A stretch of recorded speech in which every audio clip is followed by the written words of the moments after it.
livros na estante já não tem mais tanta importância. Do muito que eu... Último bloco de Todas as Coisas, nós estamos falando hoje sobre o Setembro Amarelo, que é a prevenção ao suicídio. Armélia, vamos colocar as participações. Sim, né? O Éder fala que a prima dele teve câncer, está fazendo tratamento, mas que ela se isolou de tudo e de todos, fica só no quarto escuro. E ele pergunta, isso pode ser um indício de depressão? Ele teme que pode desencadear no suicídio. Doutor Gustavo? Exatamente. Então, assim, doenças crônicas, doenças dolorosas, doenças graves, elas são fatores de risco para a depressão e para o comportamento suicida, né? Então, além de todos os fatores que a gente já discutiu, doenças clínicas, né, como a gente disse, que não são doenças da mente, também, além de desencadearem transtornos depressivos, também podem manifestar comportamento suicida, sim. A Luzilene fala que o esposo dela está internado no Hospital Batuíra porque ele surtou, é depressivo e ela está muito preocupada com ele. Ele tem 68 anos de idade, ela quer saber como ela pode ajudar para que ele tenha uma qualidade de vida melhor, porque ele era muito calado, não tinha amigos e era mal-humorado. Doutor Gustavo. O surtou, né, na verdade, ele está em algum tipo de crise, né, um episódio. Pelo que eu entendi, um episódio depressivo. O que ela pode fazer é estar junto, né? Tudo que ele precisa é de não ficar sozinho, de não perder os laços afetivos que ele tem.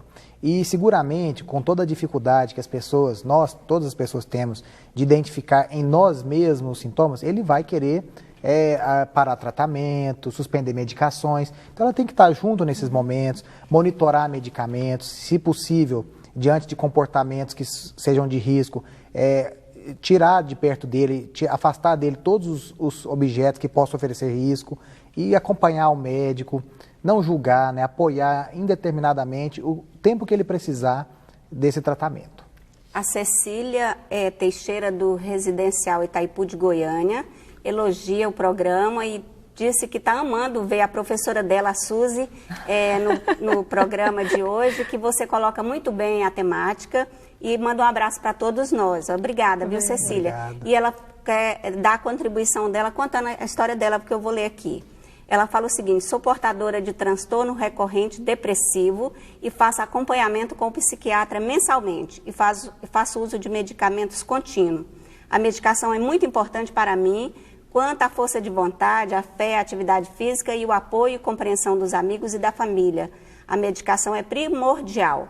Ela colocou em letras garrafais, primordial, para o processo de melhora e cura. Hoje tenho 47 anos, estou aposentada por invalidez permanente por esse transtorno que levou à aposentadoria aos 40 anos de idade. Ela contou a história dela. Quer comentar, Suzy, sobre a Cecília Teixeira? Sim, que prazer, né? A gente que está há muito tempo já na docência tem esse prazer de encontrar pela vida os ex-alunos, né? De fato, ela faz um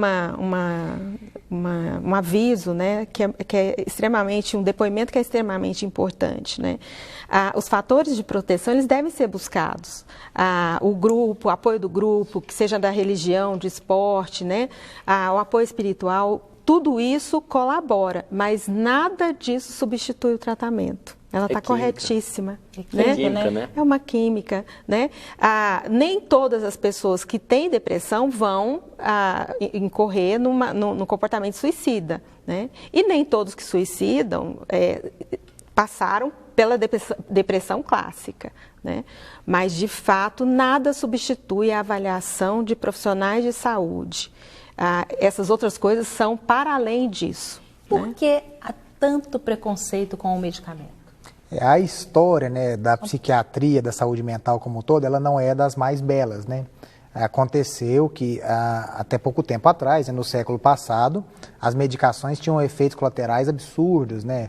As pessoas tinham complicações dos próprios medicamentos, a forma como elas eram tratadas nas instituições, tudo isso traz para nós hoje, apesar da gente ter evoluído tanto nas medicações, em toda a forma de tratamento, traz aí uma marca, né? O que a gente chama de estigma. Então, o estigma social é uma das coisas que mais atrapalha. Porque antes existiam efeitos colaterais insuportáveis. Hoje, se uma pessoa tem efeito colateral de uma determinada medicação, são tantas opções de troca, de substituição, que não justifica. Né? A gente vê que o problema mesmo de não aderir ao tratamento é o estigma, é a marca, é o estar nessa situação. Tanto o estigma social quanto o autoestigma. E a depressão... Só complementando, o doutor falou aqui, acho que um problema que nós temos, assim, uma gravidade muito grande, é o uso continuado do remédio. Nós temos uma facilidade muito grande de automedicação em dor de cabeça, em problemas estomacais, mas nós temos dificuldade de admitir a necessidade, né, do uso do antidepressivo. Mas eu não estou doido. A palavra vulgar é essa, né? Eu não sou doido. E assim, isso é difícil, principalmente para o homem. Eu sei que tem todo um acompanhamento, uma conscientização, né, por exemplo, do exame de próstata, do câncer, né? Mas o psicológico no meio dos homens é muito complicado, porque isso traz uma sensação de impotência. E o que o homem tem mais medo é se sentir impotente, né? Porque fala de masculinidade, de proteção, tira da natureza dele. E ele, como que eu vou assumir que eu estou impotente, que eu não consigo lidar com essa situação? Né? E aí a gente entra no que o doutor falou, na dificuldade do uso do remédio. É muito interessante, por exemplo, eu escuto de vez em quando algumas pessoas falando, mas eu quero tirar essa medicação, eu quero ficar livre dessa medicação. A gente não vê um diabético com tanta pressa, hipertenso, com tanta pressa de se livrar da medicação. E isso mostra claramente preconceito. Pois Suzy, a pessoa que tem depressão e faz tratamento, usa medicamento antidepressivo e fica louco querendo parar de tomar um remédio, né? Para um período, porque ele tem momentos assim que ele está bem, de melhora, mas aí depois as crises voltam. A pergunta é, depressão tem cura? Isso depois o doutor pode falar. O que eu posso dizer é o seguinte, a medicação é importantíssimo, né? Nós temos um corpo, mas esse corpo aprende a se comportar e a lidar com a dor dentro de uma história. Então, a medicação, ela vai tratar a doença do corpo, mas o sujeito também precisa ir refazendo essa história, para que os fatores de risco também sejam abordados e sejam tratados, né? Então, não é só a medicação que precisa ter um acompanhamento sério.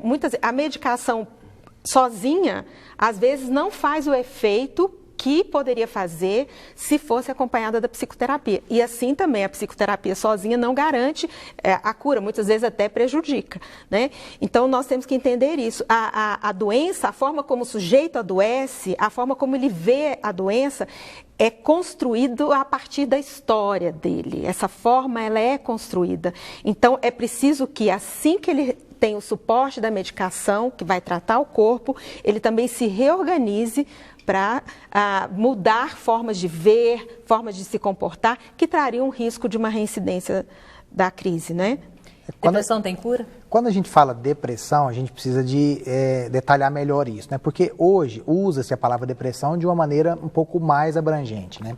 Depressão pode significar simplesmente um sintoma, uma dificuldade, um luto, até uma doença propriamente dita.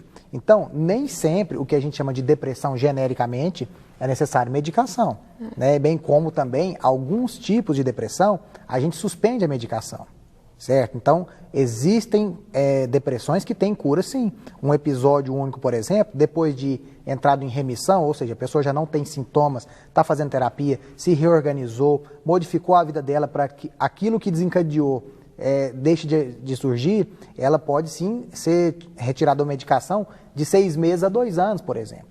Agora, quando é uma pessoa que tem um transtorno recorrente, já são mais de um episódio, ou a depressão do tipo bipolar, isso daí já indica um tratamento mais prolongado. Então, depende, né? Depressão pode ter cura, sim. Só fazer uma pergunta para o doutor aqui, porque assim, quando você toma um remédio para dor de cabeça, o efeito é imediato, né? Mas quando você toma um remédio nesse tratamento, a pessoa tem que tomar consciência que ele não tem um efeito imediato, né? Ele precisa ter um processo. E acho que esse é um grande problema, que as pessoas, esse remédio não está fazendo efeito, vou tomar isso não. E não é bem assim que acontece, né? Ou às vezes a medicação demora um tempo para fazer efeito mesmo, e a melhor forma de entender se aquela demora está certa ou está errada é fazer o acompanhamento. Não precisa ter medo do psiquiatra e do psicólogo. A pessoa aqui está pedindo socorro e colocou exatamente isso, a palavra socorro, e falou para não identificar. A gente vai, claro, respeitar. Ela fala o seguinte: tenho depressão há mais de 15 anos, faço tratamento, luto com todas as minhas forças. Tentei autoextermínio 4 vezes, fui internada e o pior, estou sufocada e penso em me livrar disso. Penso em suicídio 24 horas. Eu não suporto mais. O que devo fazer para voltar a ver cores na vida? Sinto tudo de ruim. Dói na alma. Me ajudem, por favor. Peço para não me identificar. A primeira coisa é que, ainda bem, né, ela já está fazendo um tratamento. Fazer o tratamento não é sinônimo de que vai ficar tudo bem, é simplesmente assim. Então, fazer o tratamento é o primeiro passo. A partir desse momento, ela pode conversar com a equipe que assiste ela e rever, né, se pode ser algum outro diagnóstico, outras formas de depressão, como eu falei. E diante de tudo, se é um sofrimento realmente inevitável, nós precisamos entender que faz sentido sofrer. É péssimo, é ruim, nós não queremos sofrer, mas existe algo por trás. Muitas vezes, depois que aquele sofrimento passa, a pessoa entende o porquê, o que ela aprendeu a partir daquilo, né? A morte, ela não é a solução para esse problema, em hipótese nenhuma. E aí eu queria fazer um coro com ele, que às vezes aquela pessoa que suicida, ele acha que está resolvendo um problema dele. E ele cria um problema muito grande para a família, para quem ficou, para os filhos, para a esposa, para os irmãos, porque gera sentimento de culpa, gera um sentimento, né? E eu vivi isso. Então, assim, eu tenho, como falar isso, gera uma frustração. Como eu não estava aqui, por exemplo, durante muito tempo eu falei, nossa, eu devia estar lá, por que eu saí? Se eu tivesse, tinha sido diferente. E não é diferente. Então, assim, na verdade, a pessoa só tira um problema dela e traz para várias outras pessoas. A importância da pós-venção, né? De cuidar desse sobrevivente, né, do suicídio, porque ele também acaba se vulnerabilizando e se colocando dentro da população de risco. Ele deve ser acompanhado também. Qual que é a sua palavra para essa pessoa que pediu socorro? Ela é aposentada. Ela precisa rever, ela está em tratamento, né? Ela precisa rever com a equipe o encaminhamento desse tratamento, né? Existem formas de minimizar esse sofrimento, sim. Provavelmente ela está sendo tratada por um tipo de depressão e é outro, né, doutor? É possível, então, né? É possível isso acontecer. É muito comum você ouvir de pessoas que demoraram anos, né, para encontrar a química certa, né, que é curar a química do próprio corpo. E uma coisa que é muito importante, se você faz o tratamento e ainda está em sofrimento, é preciso rever a estrutura de vida, o que ali ainda é fator desencadeante desse sofrimento todo. Mas o primeiro passo é buscar o diálogo com a equipe, com a maior rapidez possível. Né? Então, você que mandou essa pergunta, procure o mais rápido possível essas pessoas que estão cuidando de você, ou procure alguém próximo a você, coloque o que você está sentindo e peça ajuda para quem está ao seu lado e que pode, de alguma forma, te ajudar.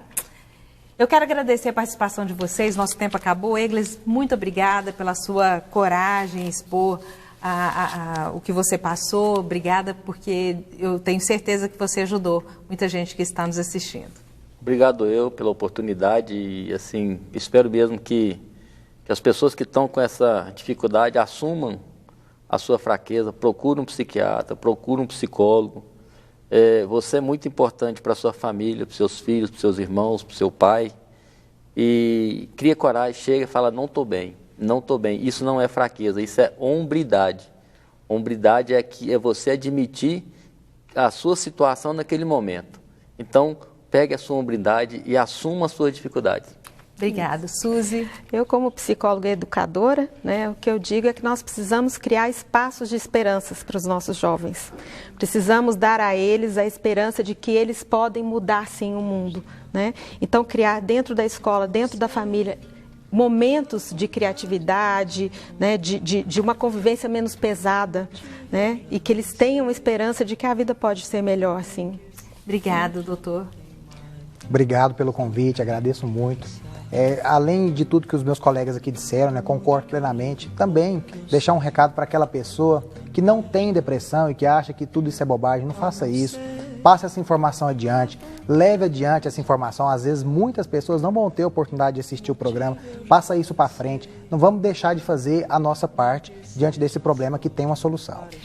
Você pode indicar esse programa, ele estará na nossa página, no site da TV Brasil Central, no YouTube, está aí na tela para você ver. E também no próximo sábado, no sábado às 7 da noite, nós temos reprise deste tema. Uma boa noite para você, obrigada mais uma vez a participação da Armélia, boa noite. Boa noite, um abraço especial para o Eupídio, que é um telespectador assíduo, e também para todos que participaram. Até a próxima segunda-feira. Até segunda.